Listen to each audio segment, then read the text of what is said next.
जय श्री राधे कृष्णा। आप सभी का आपके YouTube चैनल प्यारी कहानी में बहुत बहुत स्वागत है। दोस्तों, आज की इस वीडियो में हम सुनेंगे निर्जला एकादशी की पावन कथा। दोस्तों, क्या आप जानते हैं कि वर्ष भर आने वाली सभी एकादशियों का पुण्य केवल एक ही व्रत से प्राप्त किया जा सकता है? क्या सचमुच ऐसा कोई व्रत है जिसे करने से मनुष्य के अनेक जन्मों के पाप नष्ट हो जाते हैं और भगवान श्री हरि विष्णु की विशेष कृपा प्राप्त होती है? लेकिन सावधान, यदि इस दिन आप अनजाने में भी कुछ गलतियां कर देते हैं तो व्रत का पुण्य कम हो सकता है। इसलिए आज की इस कथा को अंत तक अवश्य सुने, क्योंकि अंत में आपको बताऊंगी निर्जला एकादशी के दिन भूलकर भी कौन कौन से कार्य नहीं करने चाहिए। आइए श्रद्धा और विश्वास के साथ निर्जला एकादशी की महिमा और पावन कथा का शुभारंभ करते हैं। दोस्तों, सनातन धर्म में एकादशी तिथि भगवान श्री हरि विष्णु को अत्यंत प्रिय मानी गई है। प्रत्येक मास में 2 एकादशी आती हैं, एक शुक्ल पक्ष में और दूसरी कृष्ण पक्ष में। पूरे वर्ष में कुल 24 एकादशियां होती हैं और अधिक मास होने पर इनकी संख्या बढ़ भी सकती है। इन सभी एकादशियों में श्रेष्ठ मास के शुक्ल पक्ष की निर्जला एकादशी का विशेष स्थान माना गया है। इस व्रत को भीमसेनी एकादशी या पांडव एकादशी भी कहा जाता है। दोस्तों, निर्जला का अर्थ है बिना जल ग्रहण किए व्रत करना, अर्थात इस दिन श्रद्धालु सूर्योदय से अगले दिन पारण तक अन्न तो क्या जल भी ग्रहण नहीं करते। इसी कारण यह व्रत अत्यंत कठिन माना जाता है। शास्त्रों में कहा गया है कि जो व्यक्ति श्रद्धा, भक्ति और नियम पूर्वक निर्जला एकादशी का पालन करता है उसे वर्ष भर की समस्त एकादशियों के समान पुण्य प्राप्त होता है। यह व्रत केवल उपवास नहीं बल्कि आत्मसंयम, भगवान विष्णु की भक्ति, दान, जप और सेवा का पावन पर्व है। दोस्तों, यह कथा महाभारत काल से जुड़ी हुई है। एक समय महर्षि वेदव्यास पांडवों को धर्म, व्रत और तीर्थों का महत्व समझा रहे थे।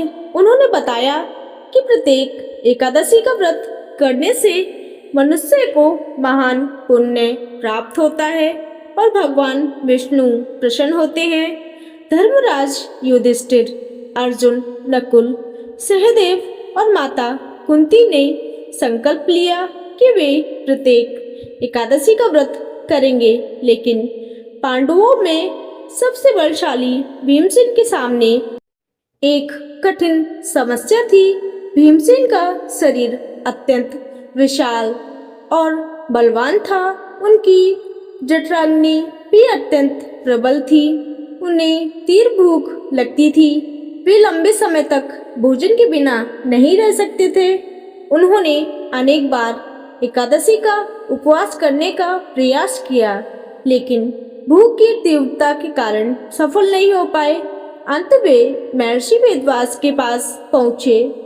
हाथ जोड़कर उन्होंने विनम्रता से कहा, गुरुदेव, मेरे सभी भाई और माता एकादशी व्रत कर लेते हैं, लेकिन मैं अत्यधिक भूख के कारण ऐसा नहीं कर पाता। मैं भगवान विष्णु का भक्त हूँ और उनके आशीर्वाद से वंचित भी नहीं रहना चाहता।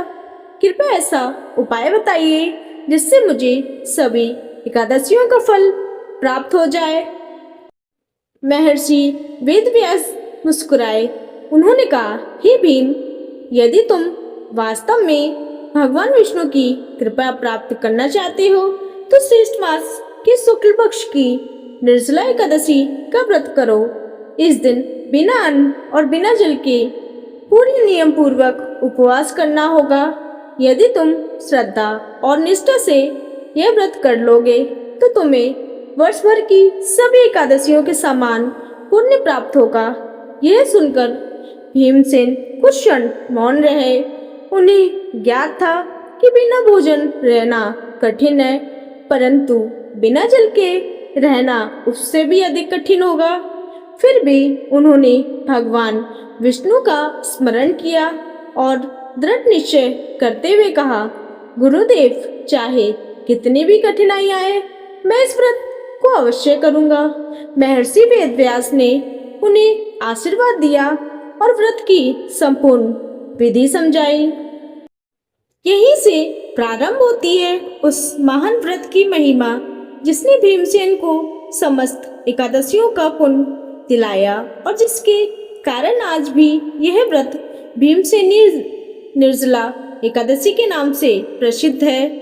समय बीतता गया और अंततः ज्येष्ठ मास के शुक्ल पक्ष की पावन एकादशी तिथि आ पहुंची। प्रातः मुहूर्त में भीमसेन जागे।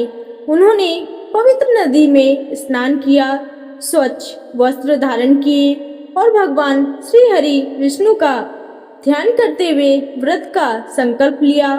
उन्होंने हाथ जोड़कर प्रार्थना की, हे जगत के पालनहार भगवान श्री हरि, मैं आपकी कृपा प्राप्त करने के लिए आज निर्जला एकादशी का व्रत कर रहा हूँ। कृपया मुझे इस कठिन व्रत को पूर्ण करने की शक्ति प्रदान करें। संकल्प लेने के बाद भीमसेन ने अंत दूर जल की एक बूंद भी ग्रहण नहीं की। सूर्य धीरे धीरे आकाश में ऊपर चढ़ने लगा। ज्येष्ठ मास की प्रचंड गर्मी अपने चरम पर थी। चारों ओर तपती धूप थी, तेज लू चल रही थी। समय बीतने के बाद भीमसेन का कंठ सूखने लगा, शरीर में थकान महसूस होने लगी, लेकिन उन्होंने अपने मन को भगवान विष्णु के चरणों में स्थिर रखा।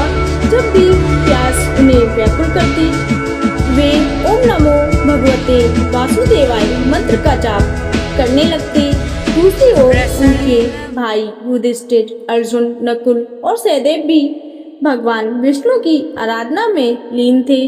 वे भीमसेन का उत्साह बढ़ाते रहे और उन्हें धैर्य रखने की प्रेरणा देते रहे। महर्षि वेदव्यास समय समय पर भीमसेन को धर्म का स्मरण कराते और कहते, हे भीम, यह केवल शरीर की परीक्षा नहीं बल्कि मन, इंद्रियों और श्रद्धा की भी परीक्षा है। जो इस परीक्षा में सफल होता है वही भगवान श्री हरि की विशेष कृपा प्राप्त करता है। दिन बीतता गया, सूर्य अस्त होने लगा। संध्या के समय भीमसेन ने भगवान विष्णु की विधि पूर्वक पूजा की, दीप प्रज्वलित किया, तुलसी दल अर्पित किए और हरि नाम का कीर्तन किया। उस रात्रि उन्होंने जागरण किया, भगवान के भजन, विष्णु सहस्रनाम का श्रवण और हरि कथा में पूरी रात व्यतीत की। कहा जाता है कि एकादशी की रात्रि में जागरण करने से व्रत का पुण्य और भी बढ़ जाता है। अगली सुबह द्वादशी तिथि आई। सूर्योदय के बाद भीमसेन ने सबसे पहले ब्राह्मणों को जल से भरा कलश, वस्त्र, पंखा, छाता, फल तथा यथाशक्ति दक्षिणा का दान किया। श्रेष्ठ मास की भीषण गर्मी में जलदान का विशेष महत्व माना गया है। दान के पश्चात उन्होंने भगवान श्री हरि विष्णु का स्मरण किया और विधि पूर्वक व्रत का पालन किया। उसी समय एक दिव्य प्रकाश प्रकट हुआ। भगवान श्री हरि विष्णु ने प्रसन्न होकर भीमसेन को दर्शन दिए और कहा, हे भीम, तुमने श्रद्धा, भक्ति और अटूट संकल्प के साथ इस कठिन निर्जला एकादशी व्रत का पालन किया है। इससे मैं अत्यंत प्रसन्न हूँ। आज से जो भी भक्त सच्ची श्रद्धा और नियम पूर्वक इस व्रत का पालन करेगा उसे वर्ष भर की सभी एकादशियों के समान पुण्य प्राप्त होगा। उसके पाप क्षीण होंगे, जीवन में शुभ फल प्राप्त होंगे और अंत समय में उसे मेरे परम धाम की प्राप्ति होगी। भगवान के ये वचन सुनकर भीमसेन भाव विभोर हो गए। उन्होंने भगवान के चरणों में प्रणाम किया और उनका बार बार स्मरण किया। दोस्तों, तभी से यह व्रत भीमसेनी निर्जला एकादशी के नाम से प्रसिद्ध हुआ। दोस्तों, यह कथा हमें केवल उपवास करना नहीं सिखाती, बल्कि यह बताती है कि यदि मनुष्य दृढ़ निश्चय, संयम और भगवान के प्रति सच्ची भक्ति रखे तो कठिन से कठिन कार्य भी संभव हो जाता है। निर्जला एकादशी का वास्तविक उद्देश्य केवल भोजन और जल का त्याग नहीं, बल्कि क्रोध, लोभ, अहंकार, ईर्ष्या और बुरे विचारों का त्याग करना भी है। भगवान विष्णु बाहरी आडंबर से अधिक भक्त के निर्बल हृदय, श्रद्धा और सत्यनिष्ठा से प्रसन्न होती है। इसलिए कहा गया है कि इस दिन जितना अधिक समय हरि नाम जप, विष्णु पूजा, तुलसी पूजन, दान और सत्संग में लगाया जाए, उतना ही अधिक पुण्य प्राप्त होता है। दोस्तों, अब हम जान लेते हैं एकादशी व्रत की विधि। दोस्तों, व्रत के एक दिन पहले अर्थात 10वीं तिथि से ही सात्विक आहार ग्रहण करना उचित माना गया है। अधिक भोजन, तामसिक भोजन और नशे जैसी चीजों से बचना चाहिए। एकादशी के दिन ब्रह्म मुहूर्त में उठकर स्नान करें। यदि संभव हो तो किसी पवित्र नदी में स्नान करें, अन्यथा घर में स्नान करते समय गंगा जल मिलाकर स्नान किया जा सकता है। इसके बाद स्वच्छ वस्त्र धारण करें और पूजा स्थान पर भगवान श्री हरि, विष्णु तथा माता लक्ष्मी की प्रतिमा या चित्र स्थापित करें। दीपक जलाएं, धूप अर्पित करें, पीले पुष्प, तुलसी दल, फल और नैवेद्य अर्पित करें। इसके बाद हाथ में जल लेकर संकल्प करें कि आप श्रद्धा और सामर्थ्य के अनुसार निर्जला एकादशी व्रत का पालन करेंगे।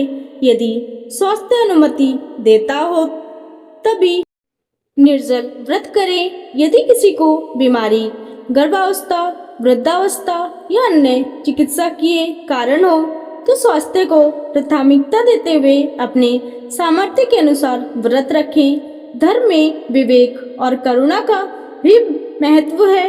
दिन भर भगवान विष्णु के नाम का जप करें। ओम नमो भगवते वासुदेवाय मंत्र, विष्णु सहस्र नाम या श्री हरि के भजन का स्मरण करें और कीर्तन करना अत्यंत शुभ माना गया है। संध्या के समय पुण्य भगवान की आरती करें और यदि संभव हो तो एकादशी की रात्रि में जागरण करें। अगले दिन द्वादशी में उचित समय पर भगवान की पूजा के बाद दान देकर व्रत का पालन करें। दोस्तों, अब सबसे महत्वपूर्ण बात कि निर्जला एकादशी के दिन कौन से काम भूलकर भी हमको नहीं करना चाहिए। कई लोग श्रद्धा से व्रत तो रखते हैं, लेकिन कुछ ऐसी गलतियां कर बैठते हैं जो शास्त्रों में वर्जित मानी गई है। पहला, क्रोध ना करें। इस दिन मन को शांत रखें। क्रोध, कटु वचन और विवाद से बचें। व्रत का उद्देश्य केवल शरीर का उपवास नहीं, बल्कि मन का भी संयम है। दूसरा, किसी का अपमान ना करें। गरीब, अतिथि, माता पिता, गुरु, ब्राह्मण या किसी भी व्यक्ति का अपमान करने से बचें। सभी के साथ मधुर व्यवहार करें। तीसरा, झूठ ना बोलें। सत्य का पालन इस दिन विशेष रूप से शुभ माना गया है। चौथा, तामसिक भोजन से दूर रहें। मांस, मछली, अंडा, शराब तथा अन्य नशीले पदार्थों का सेवन इस दिन पूरी तरह त्याग माना गया है। पांचवा, चावल का सेवन ना करें। शास्त्रीय परंपराओं में एकादशी के दिन चावल न खाने की मान्यता है। व्रत रखने वाले लोग अन्न का त्याग करते हैं। छठा, तुलसी दल बिना कारण ना तोड़े। पूजा के लिए तुलसी दल प्राय पहले से तैयार कर लिया जाता है। स्थानीय परंपराओं का सम्मान करते हुए तुलसी के प्रति श्रद्धा रखें। सातवां, आलस्य में समय न बिताएं। पूरा दिन केवल सोते रहने के बजाय जप, पाठ, भजन, दान और सत्संग में समय लगाना अधिक पुण्यदायक माना गया है। 8वां, किसी जीव को कष्ट न दे, पशु पक्षियों के प्रति दया रखे, हिंसा और कठोर व्यवहार से बचे। 9वां, निंदा और चुगली न करे, किसी की बुराई करना, ईर्ष्या करना या अपशब्द कहना व्रत की भावना के विपरीत माना गया है। 10वां, दान करना ना भूले, विशेषकर इस दिन जल से भरा कलश, छाता, पंखा, फल, वस्त्र तथा यथाशक्ति अन्न या दक्षिणा का दान करना शुभ माना जाता है। दान सदैव अपनी क्षमता और श्रद्धा के अनुसार करें। यदि किसी कारणवश कोई व्यक्ति पूर्ण निर्जल व्रत ना कर सके तो वह अपनी स्वास्थ्य स्थिति के अनुसार भगवान का स्मरण, पूजा, जप, दान और सात्विक आचरण अपनाकर भी इस पावन दिन का सम्मान कर सकता है। निर्जला एकादशी का व्रत जितना महत्वपूर्ण है उतना ही महत्वपूर्ण उसका समय पर पारण करना भी माना गया है। द्वादशी तिथि में स्थानीय पंचांग के अनुसार निर्धारित पारण समय के भीतर व्रत खोलना चाहिए। दोस्तों, इस व्रत का सबसे बड़ा संदेश यह है कि इंद्रियों पर संयम रखना, सत्य और धर्म के मार्ग पर चलना, भगवान के प्रति अटूट विश्वास रखना, दूसरों की सहायता करना, अपने जीवन को सात्विक बनाना। भीमसेन जैसे महाबली भी इस व्रत के सामने अपनी शक्ति नहीं बल्कि अपनी श्रद्धा लेकर खड़े हुए थे। यही इस कथा की सबसे बड़ी शिक्षा है। प्रिय भक्तों, यदि आप श्रद्धा और विश्वास के साथ भगवान श्री हरि विष्णु का स्मरण करते हैं, सत्य का पालन करते हैं, अपने सामर्थ्य के अनुसार व्रत, जप, दान और सेवा करते हैं, तो यही इस पावन एकादशी का वास्तविक पालन है। आइए हम सभी प्रार्थना करें, हे भगवान श्री हरि विष्णु, हमारे जीवन से अज्ञान, अहंकार, क्रोध और लोभ को दूर करें, हमें धर्म के मार्ग पर चलने की शक्ति दे, हमारे परिवार पर अपनी कृपा बनाए रखे और सभी प्राणियों का कल्याण करे। ओम नमो भगवते वासुदेवाय। यदि आपको यह कथा पसंद आई हो तो इसे अपने परिवार और मित्रों के साथ अवश्य साझा करें ताकि अधिक से अधिक लोग निर्जला एकादशी की महिमा जान सके। तो आशा करती हूँ कि ये जानकारी आप सबको अच्छी लगी होगी। ऐसे ही ज्ञानवर्धक जानकारियाँ प्राप्त करने के लिए चैनल पर अगर आप पहली बार आए हैं तो चैनल को सब्सक्राइब करें और साथ में बेल आइकन प्रेस करें ताकि वीडियो का नोटिफिकेशन आपको समय से मिलता रहे। वीडियो को लाइक और शेयर जरूर करें। जय श्री राधे कृष्णा।